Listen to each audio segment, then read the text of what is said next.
የአብዮታዊ ወታደር ትዝታ ከአምቦ እስከ ጃልሜዳ። ውድ የኢትዮ ትዝታ ቤተሰቦች፣ የሰሜን ኮሪያ አሰልጣኞች ኢትዮጵያ ይመጣሉ። ከ2000 ምልምል ወታደሮች መካከል 400 ወታደሮችን ይመርጣሉ። በአራት ልዩ ልዩ ሙያዎች ለማሰልጠን ማለትም በመረጃ፣ በምህንድስና፣ በመገናኛና በጉሬላ አዋጊነት ይመረጣሉ።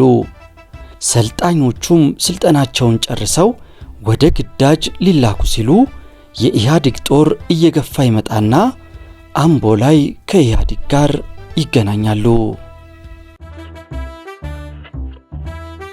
ውድ የኢትዮ ትዝታ ቤተሰቦች፣ ለመሆኑ የእነዚህ ወታደሮች መጨረሻ ምን ሆነ? ለታሪክ ማስታወሻነት ይረዳን ዘንድ ለዛሬ ይዘንላችሁ ቀርበናል። አብራችሁን ቆዩ።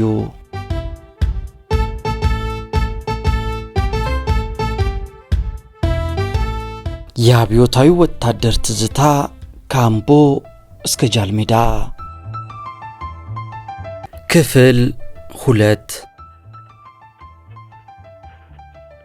በወንበዴው እጅ መውደቅ። ሀገራዊ ሁኔታዎች በዚህ ሁኔታ እንደቀጠሉ ናቸው። ሚያዝያ 16 ቀን 1983 ዓ.ም የከባድ መሳሪያ ድብደባ ከወትሮ በተለየ አይሎብናል። አየር ኃይል ሽፋን እንዲሰጠን በቴሌግራም በተደጋጋሚ ብንጠይቅም ምላሽ የሚሰጠን አካል አልነበረም። የብርጌድ አዛዣችን አንድ ግዳጅ ለኔ ሰጠኝ። መቀመጫውን አምቦ እርሻ ኮሌጅ ወዳደረገው ቴዎድሮስ ግብረ ኃይል ጠቅላይ መምሪያ ሄጄ የአየር ኃይል ድጋፍ እንድጠይቅ ተላኩ። በብርጌዳችን ውስጥ የነበረችውን አንድ ለእናቷ የሆነችውን ኒሳን ፒካፕ መኪና ሹፌሩ ከተደበቀችበት ዛፍ ስር በፍጥነት እንዲያወጣ አድርጌ አንድ ወታደር አስከትዬ ወደ አምቦ አመራው። ከጠዋቱ 4 ሰዓት ግብረ ኃይሉ ጠቅላይ መምሪያ ዘመቻ ክፍል ደረስኩ። ያለውን ሁኔታ ባስረዳም የሚሰማኝ አካል አልነበረም። ዝም ብሎ የሚተረማመስ ወሬ መሰብሰብ እንጂ ጥያቄን ሰምቶ መፍትሄ የሚሰጥ አካል አልነበረም። እኔም አዝማሚያውን ስመለከት ጊዜ ከማባከን በስተቀር እዚህ መቆየት ሌላ የሚፈይደው ነገር ስለሌለ ስለተረዳሁና መጠበቁ ስለሰለቸኝ ከቀኑ 7 ሰዓት ከመምሪያው ግቢ ወጣው። አምቦ ከተማ ሜጫ ሆቴል ምሳ በልተን ነዳጅ ሞልተን ወደ ክፍላችን አመራን። የጉደርን ሰንሰለታማ ተራሮች አለፍ ስንል 50 ካሊፐር ከባድ መትረየስ የተጠመደባቸው 2 ጂፕ መኪኖች ከዋናው መንገድ በስተግራ ፈንጠር ብለው ቦታ ይዘዋል። ከ15 የማይበልጡ ወታደሮች ጥበቃ ላይ ተሰማርተዋል። ከመንገዱ በስተግራ ትንሽ ኮረብታ ላይ ደግሞ ከ5 የማይበልጡ መኮንኖች ቆመው በጦር ሜዳ መነጽር ወደ ጠላት ያማትራሉ።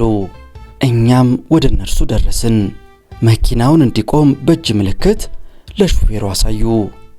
እኔም ምንድነው ስላቸው ይጠራሉ አለኝ ተልኮ የመጣ ወታደር።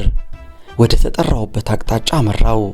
አጠገባቸው ስደርስ ያገኘሁት የግብረ ኃይሉ አዛዥ የሆኑትን ብርጋዴር ጄኔራል ጌታቸው ገዳሙን ነበር። ወዴት እንደምሄድና እናት ክፍሌን ጠየቁኝ። እኔም የመሪን ኮማንዶ ብርጌድ መረጃ መኮንን መሆኔንና ግብረ ኃይል መምሪያ ደርሼ እየተመለስኩ እንደሆነ አስረዳኋቸው። እርሳቸውም የአየር ኃይል ድጋፍ የጠየቅከው አንተ ነበርክ አሉኝ። አዎን ጌታዬ አልኳቸው። መልካም፣ ወደፊት ያለውን ሁኔታ በዚህ ኮድ ሪፖርት አድርጉልኝ፣ በርቱ አሉኝና የሬዲዮ ፍሪኩዌንሲ ኮድ የተጻፈበትን ትንሽ ብጫቂ ወረቀት ተቀብዬ ወደ መኪናዬ ተመለስኩ። ጉዟችንን ወደ ሐሙስ ገበያ አደረግን።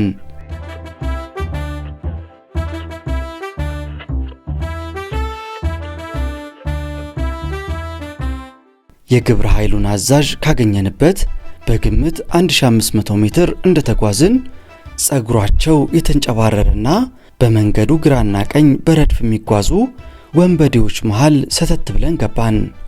ወንበዴዎች መሆናቸውን ተረዳውና አጃቢው እንዳይተኩስ፣ ሹፌሩ ደግሞ ተረጋግቶ እንዲያሽከረክር፣ ከዚያም እኔ የምለውን ትዕዛዝ ብቻ እንዲከተሉ አስጠነቀቅኳቸው። በመቀጠልም በእጅ በያዝኩት ቦርሳዬ ውስጥ ከሰው የተፈታ ሽጉጥ ነበርና ሹፌሩ ሳያየኝ እግሬ ስር የመኪናውን መርገጫ ቀን አድርጌ ጣል አደረግኩና የግብረ ኃይሉ አዛዥ የሰጡኝን የቴሌግራም ፍሪኩዌንሲ ኮድ የያዘችውን ብጫቂ ወረቀት አኝኬ በመዋጥ ዝም ብለን በመሃላቸው ወደፊት መጓዝ ጀመርን። የሚገርመው ነገር በመንገዱ ግራና ቀኝ የሚጓዙት ወንበዴዎች ስለኛ ምንም ደንታ ሳይሰጣቸው መንገዳቸውን ይዘው ይጓዙ ነበር።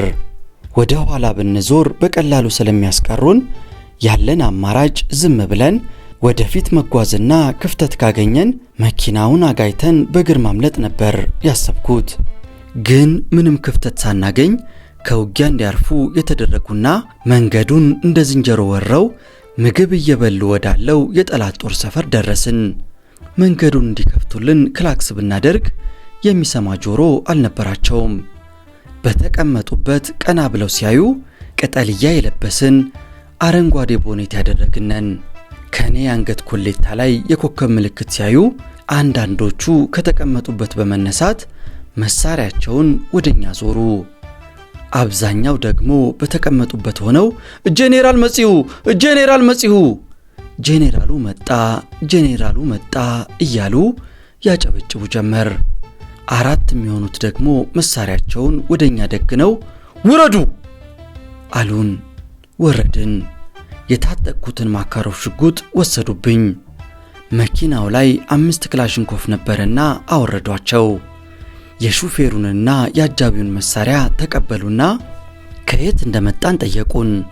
ውጊያ ስለሰለቸን ካምቧ አምልጠን ለእናንተ እጅ ለመስጠት ነው የመጣ ነው አልኳቸው። በጣም ተደሰቱ።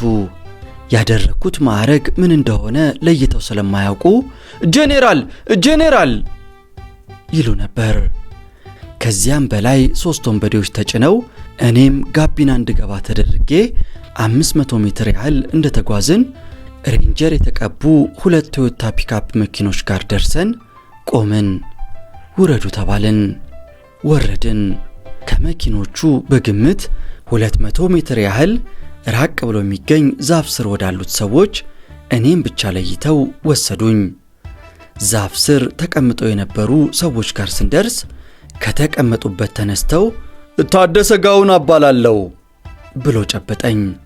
ቀጥሎ ሃየሎም እባላለሁ፣ እንኳን ከሞት ተረፋችሁ፣ ስላገኘንህ ደስ ብሎናል አለኝ ሃየሎም። በዝናም ማውቀው የወያኔ አዋጊ ሰው ዛሬ በአካል ተገናኘን። ቁጭ በል ብሎ ለነሱ በተነጠፈላቸው ስጋጃ ነገር ላይ እንድቀመጥ እያሳየኝ ተቀመጥኩ። ሻይና ኮቾሮ ሰጡኝ። ምን አመጣህልን ብሎ ፈገግ አለ። እኔም ምንም መልስ ሳልሰጥ ካርታና ኮምፓስ የያዝኩበትን የእጅ ቦርሳ ሰጠሁት። ቦርሳውን ከፍቶ ካርታውን አወጣና ዘርግቶ ማየት ጀመረ። አስቀድሞ ራሱ ይዞት ከነበረው ካርታ ጋር ማገናዘብ ጀመረ። እኔ የያዝኩት ካርታ ወቅታዊና አዲስ ስለነበረ በጣም ወደደው። ካርታውን እያየ አንዳንድ ጥያቄዎችን ጠየቀኝ። እኔም አስረዳሁት። እሱ በያዘው ካርታ ያልተካተቱና እኔ በያዝኩት አዲስ ካርታ የተካተቱትን አንዳንድ ነገሮች ካመሳከረ በኋላ አምቦ ሆርማት ወደሚባለው የጥይት ፋብሪካ የሚያስገባው መንገድ በየት በኩል ነው ብሎ ጠየቀኝ። እኔም አምቦ የቆየሁት 2 ሳምንት ብቻ ነው፣ መግቢያ በሩን አላውቅም አልኩት። እንዴት አታውቅም? ማወቅም አለብህ። ውስጡን ባታውቅ እንኳን መግቢያ መንገዱን ማወቅ አለብህ አለኝ።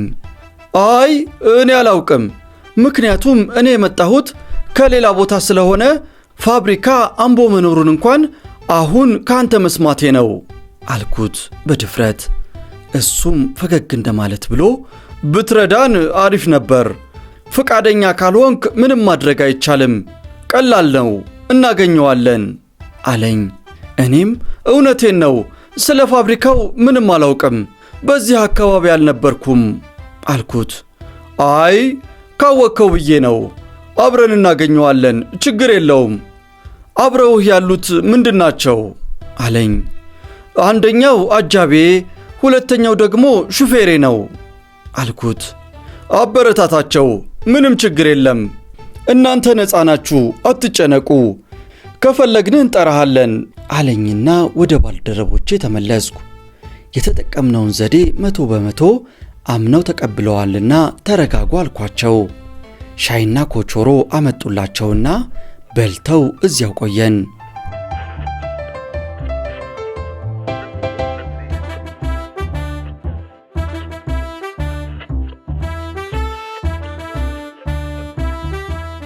ይጠብቁን የነበሩት ወታደሮች እዛው ትተውን በመሄድ የምንለብሰውን ብርድ ልብስ አመጡልን። እኔ መኪና ውስጥ ተኛለሁ ብዬ የደበኩትን ሽጉጥ ከመርገጫው ስር አውጥቼ በፊት ለፊት የውስጥ ሱሬ ውስጥ አስተካክዬ ከተትኩና በቀበቶ አስሬ መኪናው ወንበር ላይ ተኛው።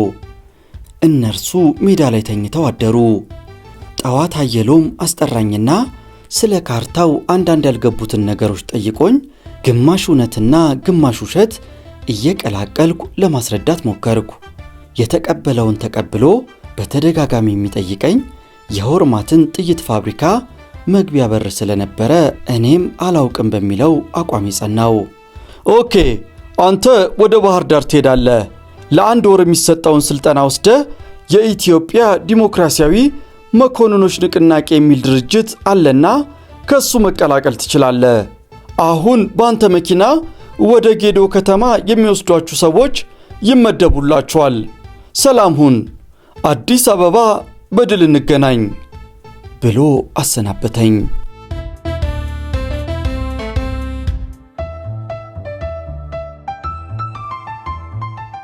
ሚያዝያ 17 ቀን 1983 ዓ.ም ከቀኑ 9 ሰዓት ሁለት መሳሪያ የያዙ አጃቢዎች መኪና ላይ ከላይ ወጥተው በራሳችን ሹፌር ጉዞ ወደ ጌዶ ከተማ ሆነ። ከ40 ደቂቃ በኋላ ደረስን። ባዶ 6 ኃላፊ የነበረ ወዲ መቀሌ እያሉ የሚጠሩት ሰው ተረክቦን የቀበሌ ጽሕፈት ቤት ወደ ነበረ ቤት ወሰደን። ስሙን የረሳሁትና የሻለቃ ማዕረግ የነበረው መኮንን እጁ ላይ የቆሰለና ፋሻ የተጠቀለለለት አውቆ እጁን ይስጥ ወይም እንደኛው ዘው ብሎ ገብቶ ይሁን አላውቅም፣ ከሁለት ወታደሮች ጋር አንድ ክፍል ውስጥ ነበረ።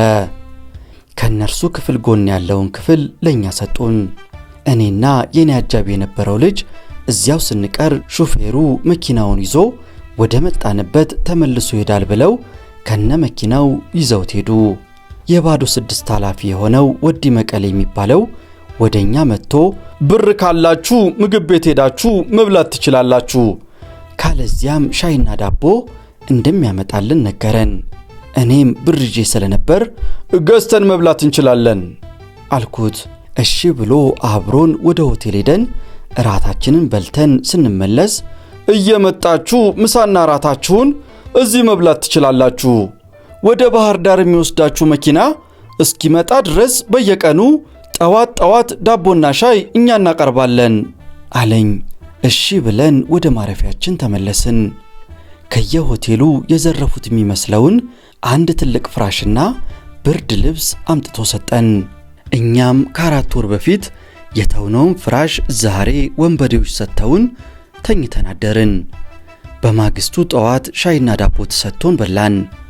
ምሳ ሰዓትም ወደ ሆቴሉ እንደምንሄድ ለወዲ መቀሌ ነግረነው ሄደን ምሳችንን በልተን ተመለስን። በዚህ ሁኔታ ለ3 ቀን እዚያው እየተመላለስን ምሳና ራት እንበላ ስለነበር ከሆቴሉ ባለቤት ከወይዘሮ ቀለሟና ከአስተናጋጆቹ ጋር ተግባባው። በ3ኛው ቀን የቡና ቤቱን ባለቤት ወይዘሮ ቀለሟን አስጠርቼ ሰውነቴን መታጠብ ፈልጌ ነበር፣ ግን ምንም የምቀይረው ልብስ ስለሌለኝ ተቸገርኩኝ። በዚህ 100 ብር ቱታ ከተገኘ ብታስገዥልኝ አልኳት። እርሷም ችግር የለውም ብሩን ተወው እኔ እገዛልሃለሁ ብላ ወዲያውኑ ወጣ ብላ ሙሉ ቱታ ፓንትና ሲሊፐር ጫማ ገዝታልኝ አመጣች። ቱታውን ተቀብዬ ወደ ሆቴሉ መጸዳጃ ቤት በመግባት ከሚሊተሪ ልብሴ ስር ቱታውንና ፓንቱን ደርቤ ለበስኩና ተረጋግቼ ወደ ሰፈር ተመለስኩ። ከምሳ ስንመለስ ወዲ መቀሌ ወደኛ መጣና ዛሬ ማታ መኪና ትመጣለችና ባህር ዳር ትሄዳላችሁ፣ እራት በጊዜ ብሉና ተመለሱ አለን። አሁን የቁርጥ ሰዓት የደረሰች መሰለኝ። አብሮኝ ለነበረው አጃቢዬ እንዲህ አልኩት፣ ወደ ባህር ዳር ወስደው ምን እንደሚያደርጉን ስለማናውቅ ብንጠፋና ወደ ወገን ጦር ብንቀላቀል ምን ይመስልሃል አልኩት። እሱም ይቅርታ መቶ አለቃ፣ እኔ ወደ ቤተሰቤ መመለስ ነው የምፈልገው። ቤተሰቦቼ ግንቢ ናቸው። ነቀምት ስደርስ ከመኪናው ወርጄ እጠፋለሁ እንጂ ከዚህ በኋላ ወደ ውጊያ ቦታ አልመለስም። ስለደፈርኩት ግን ይቅርታ አለኝ ከመቀመጫው ተነስቶ። እኔም ቁጭ በል፣ ይህ ምንም ይቅርታ የሚያስጠይቅ ነገር አይደለም፣ ተመካክረን የምናደርገው ነው አልኩት። ከዚያም የልጁን አዝማሚያ ገመገምኩና ቶሎ ብዬ እኔም እኮ ሲጨንቀኝ ነው እንጂ ተመልሼ ውጊያ ውስጥ ለመግባት ፈጽሞ ፍላጎት ኖሮኝ አይደለም። እውነትህን ነው፣ አይደለም ባህር ዳር የፈለጉት ቦታ ቢወስዱኝ እሄዳለሁ ብዬ ሐሳቤን እንደቀየርኩ አድርጌ እንዳይጠራጠር አረጋጋሁት።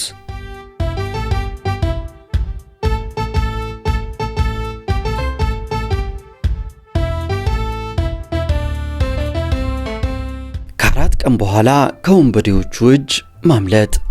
ያረፍንበት ቤት ዳገት ላይ የተሰራና በጀርባ ማለትም በደቡብ አቅጣጫ ጥቅጥቅ ያለ ባህር ዛፍ ያለበት ነው። ወረድ ብሎ ደግሞ አነስተኛ ወራጅ ወንዝ አለ። ሚያዝያ 20 ቀን 1983 ዓ.ም ከቀኑ 10 ሰዓት ላይ መጸዳጃ ቤት ፍለጋ በሚል ወደ ጓሮ ዞርኩና ቀጥታ ወደ ወንዙ በፍጥነት ሮጥኩ። ወንዙ ጋር ስደርስ ሚሊተሪ ልብሴን ብቻ ቶሎ አውልቄ ጣልኩኝ። ሚሊተሪ ጫማዬን ግን እንዳደረግኩ ነው። በስፖርት ቱታ ከጌዲዮ ከተማ በስተደቡብ አቅጣጫ ጫካውን ተገና አድርጌ በፍጥነት ራኩ። ከ2 ሰዓት ጉዞ በኋላ እየደከመኝ ስለመጣ ቀስ እያልኩ መራመድ ጀመርኩ። ከቀኑ 12 ሰዓት ሲሆን አንድ መንደር ደረስኩ። ዕድሜያቸው በ50ዎቹ የሚገመት ሰው አጥር እያጠሩ አየሁና ወደ ሰውየው በመጠጋት በኦሮምኛ አካሞልተን እንደምን ዋሉ አልኩ። ዞር ብለው ሲያዩኝ የሚያውቁኝ ሰው አልነበርኩምና ነገያ ፈያዳ፣ ደህና ነኝ ደህና ነህ አሉኝ። እኔም የወሊሶ መንገድ በዚህ አቅጣጫ ይሆን አልኳቸው በኦሮምኛ። አዎን፣ ግን በጣም ሩቅ ነው፣ በእግር ከ3 ቀን በላይ ያስኬድሃል አሉኝ። ርቀቱን እንኳን አውቀዋለሁ፣ አቅጣጫው እንዳልስት ብዬ ነው አልኳቸው። መልሰው የወሊሶ ልጅ ነህ አሉኝ። አዎን አልኳቸው። ወሊሶ ከተማ የት ቀበሌ ሲሉኝ 01 ቀበሌ አልኳቸው። በዚህ ሁኔታ ከሽማግሌው ጋር እየተወያየን እያለን አንድ ዕድሜው በግምት ከ20 ዓመት የማይበልጥ ወጣት የቻይና ስሪት የሆነች ባለሳንጃ ክላሽንኮፍ ጠመንጃ ይዞ ከቤት ወጣና ምንድነው አባባ አለ። መንገደኛ ነው፣ መንገድ እየጠየቀኝ ነው አሉት። አባቱን ጠራውና የሆነ ነገር እየነገረው መሆኑን ሳይ ቶሎ ብዬ በፍጥነት መንገዴን ቀጠልኩ።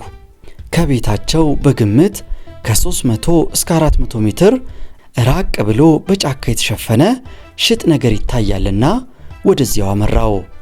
ከኋላዬ አንተ እያሉ ተጣሩ። እኔም እንዳልሰማ ሰው ሆኜ ፍጥነቴን ጨምሬ ወደ ሸጡ ለመግባት ሞከርኩ። መሳሪያ የያዘው ልጅ እየሮጠ መጣና ቁም አለኝ። ዞር ብዬ ቆምኩና አቤት አልኩት። ስንጠራህ አይሰማህም እንዴ አለኝ በቁጣ። ቀለል አድርጌ ጠርተኸኝ ነበር እንዴ አልኩት። አባትየውም ወዲያውኑ ረዥም ጦር ይዞ ደረሰ። ልጁ ኮስተር ብሎ መሳሪያ የሸጥክበትን ብር አምጣ አለኝ። እኔም የምን መሳሪያ አልሸጥኩም፣ ምንም ብር የለኝም አልኩት። የለበስከውን ቱታ አውልቅ እያለ መሳሪያ ለመተኮስ እንደ ተዘጋጀ ሰው በሁለት እጆቹ ያዘ። ኧረ እባክህ ተወኝ፣ ወንድ ልጅ አይደለህም፣ ራቆቴን ልሂድ አልኩት። አባቱን ለኔ የሚሆን ልብስ ከቤት እንዲያመጣ ላከውና አውልቅ እያለ አስጨነቀኝ። ልብሱን ማውለቅ ያልነበረም ያስጨነቀኝ፣ የደበቅኩት ሽጉጥ ልብሱን ሳወልቅ ሊታይብኝ ነው።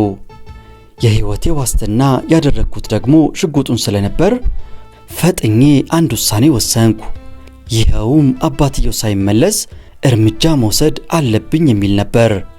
ቱታም ያውልቅ መስዬ ሽጉጡን ላጥ አድርጌ ግንባሩ ላይ በማነጣጠር መሳሪያውን መሬት ላይ አስቀምጥ ብዬ ጮኩበት።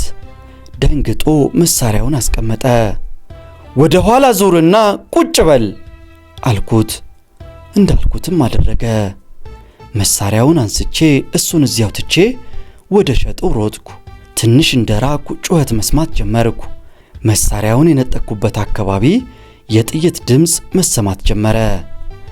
እኔም እንዳይከተሉኝ ፈራሁና ከመሄድበት ከደቡብ አቅጣጫ ወደ ሰሜን ምስራቅ አቅጣጫ በመዞር በምችለው ፍጥነት ሁሉ መራመዴን ቀጠልኩ።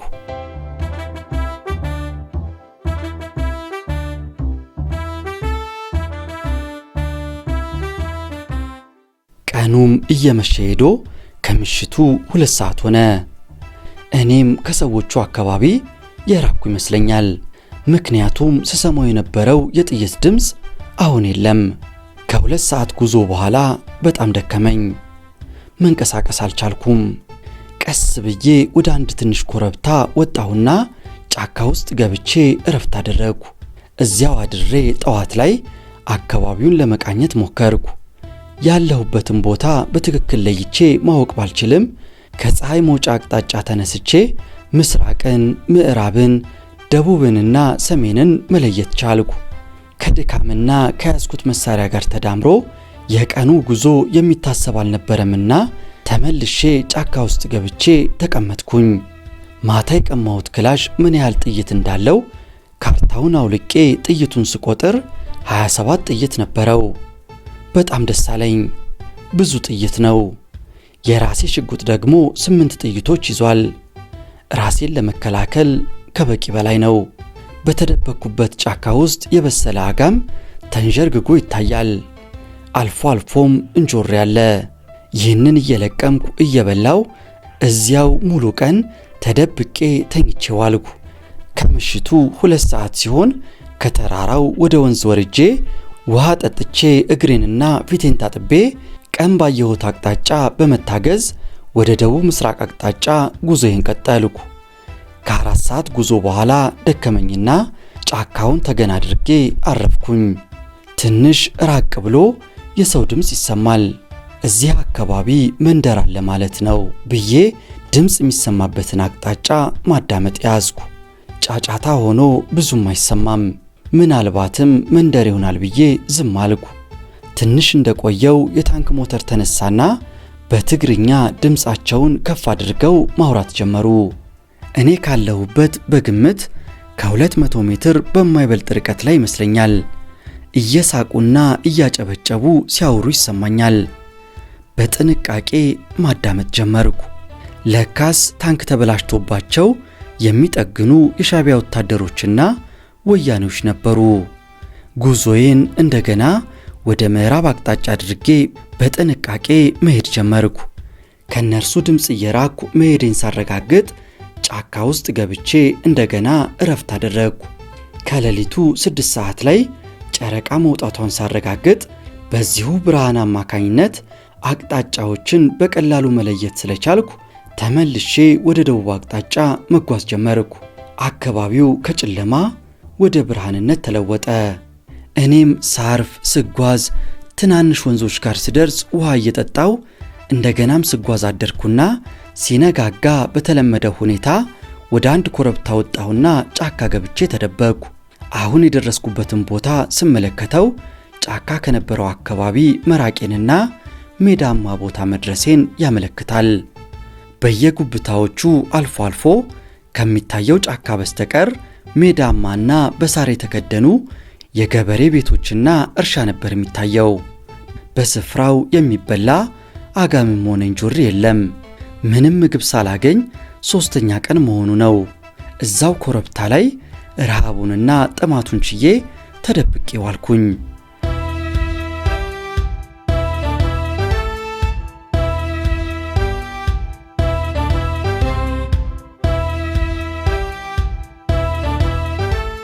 ከምሽቱ 1 ሰዓት ከዋልኩበት ቦታ ወጥቼ ጉዞዬን ጀመርኩ። ከ20 ደቂቃ በላይ ግን መራመድ አልቻልኩም። ምክንያቱም ለ3 ቀን ምግብ ያለማግኘቴ፣ ለ1 ቀን ውሃ ያለመጠጣቴና ለ3 ቀን ያደረግኩት አስቸጋሪ የእግር ጉዞ አንድ ላይ ተደማምረው መንቀሳቀስ አላስቻለኝም ነበር። የመጨረሻው ሰዓት ነው። እዚያው ላላ ሜዳ ላይ ከመውደቅ መሳሪያውን ቀብሬ ከፊት ለፊቴ ወዳለው መንደር በመሄድ ምግብና ውሃ መለመን አለብኝ። የባለፈው አይነት አደጋ ካጋጠመኝ በእነሱ ላይ እርምጃ ወስጄ ራሴን አጠፋለሁ ብዬ ወሰንኩና ቀስ ብዬ ወደ መንደሩ አመራው። ከምሽቱ 2 ሰዓት ከመንደሩ 150 ሜትር አካባቢ ደረስኩ። በአካባቢው አዲስ የታረሰ እርሻ ነበር። ክላሹን ማሳው ዳር አፈር አለበስኩና ምልክት እንዲሆነኝ 3 መለስተኛ ድንጋዮች በመደዳ አስቀምጬ ወደ መንደሩ አመራው። እኔ ወደ መንደሩ በቀረብኩ ቁጥር የውሾች ጩኸት በጣም እየጨመረ እየሄደ ነው።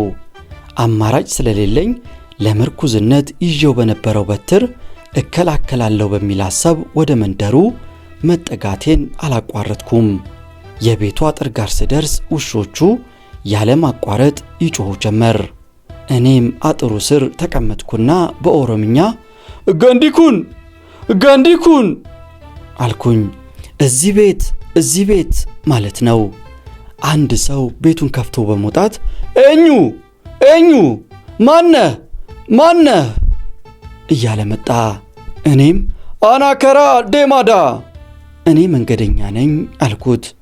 እሱን ተከትሎ ሌላ ሰው ከቤት ወጣ። ሁለቱም አንድ ላይ ሆነው የግቢያቸውን እሾህ አጥር በር ከፍተው ወደ እኔ መጡ።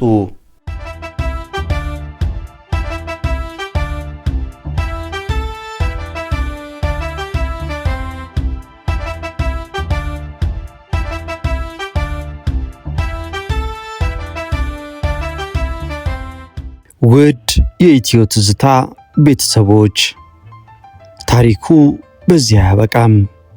ሻለቃ አለማየሁ ወንድሙ ፈይሳ በቀጣይስ ምን አጋጠማቸው? በቀጣይ ክፍል ይዘንላችሁ እንቀርባለን። ታሪኩን ያገኘነው ከባሌ እስከ አውሮፓ የህይወት ፈተናዎችና የጽናት ፍሬዎች ከሚለው መጽሐፍ ላይ ነው። ባለ ታሪኩም አለማየሁ ወንድሙ ፈይሳ ይባላሉ። በታሪኩ ላይ ሐሳብ አስተያየት ካላችሁ በሐሳብ መስጫው ላይ ንገሩን። ቻናላችንንም ከወደዳችሁት ሐሳብ አስተያየቶቻችሁን በመስጠት እገዛ አድርጉልን። ለዛሬ አበቃን። ይህም የኢትዮጵያ ታሪክ ነው።